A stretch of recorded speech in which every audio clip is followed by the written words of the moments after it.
If I die first, he will cry, but not because he lost me, because he lost his own performance. That was the line Marion Marshall wrote on a small piece of paper found after her death in her Los Angeles apartment in 2018. No one knew who it was meant for until they read the next line. Robert Wagner, the man once praised as Hollywood's perfect gentleman, the ideal husband, the flawless co-star, turned out to be the darkest shadow in her memory. For more than half a century, Marion remained silent, choosing to live in the shadow of Wagner and another woman, Natalie Wood, the love story Hollywood called a legend. But before taking her final breath, she shattered that mask. "I once thought I'd take everything to my grave," Marion told a close journalist. "But maybe I owe that to Natalie."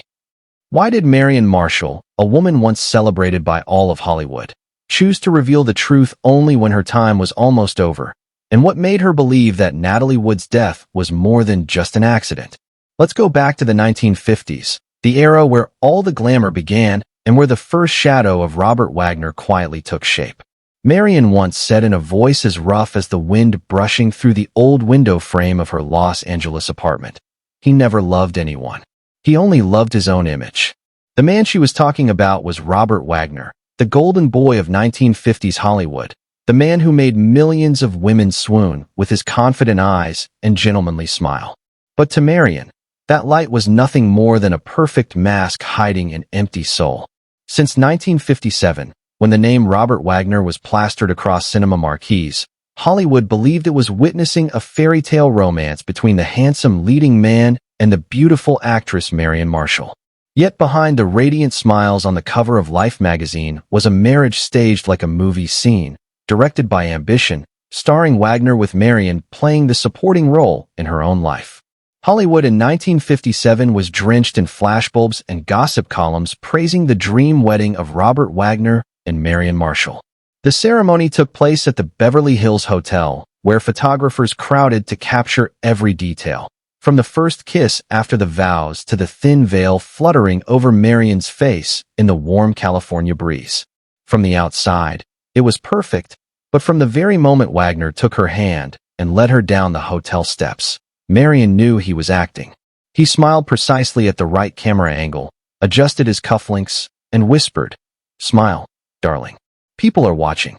It seemed like a casual remark, but it became a refrain that followed Marion through every day of their marriage.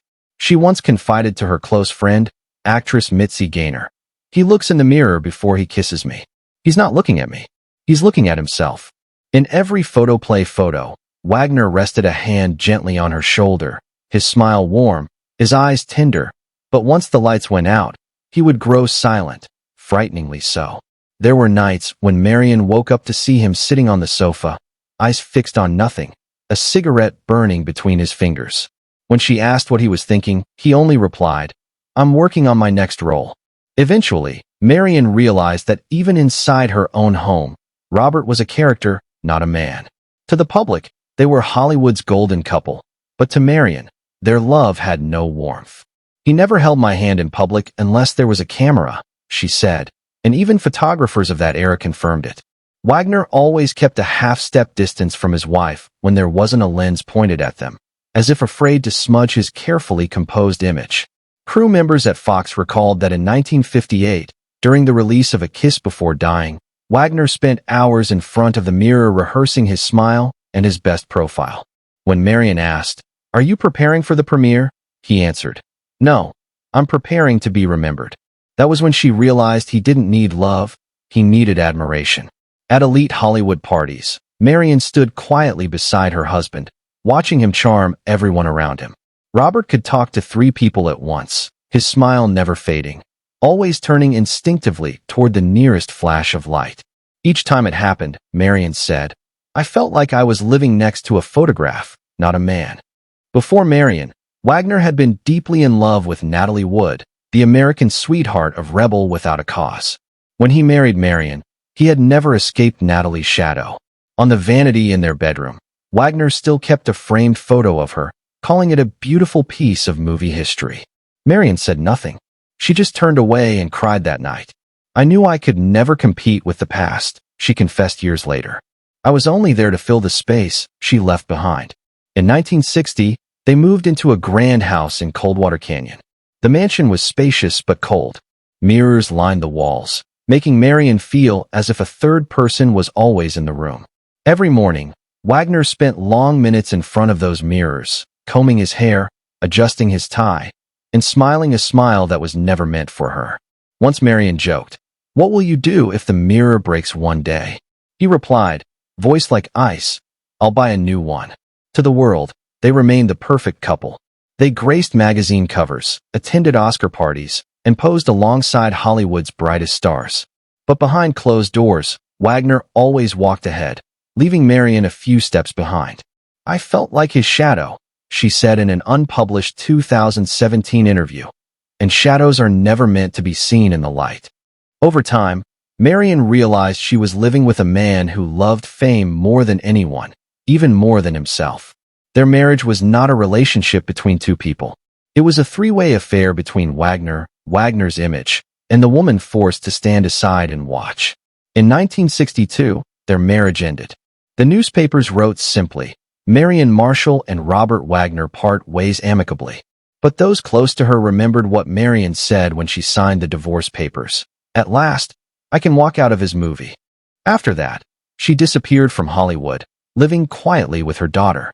Wagner, on the other hand, returned brighter than ever, polished, composed, and smiling with the same controlling eyes that never seemed to change. More than a decade later, when Natalie Wood's name once again appeared beside his, Marion simply said, "She'll find out too." And that was only the surface of the man. Behind the perfect mask, Robert Wagner carried something far more frightening, a possessive instinct.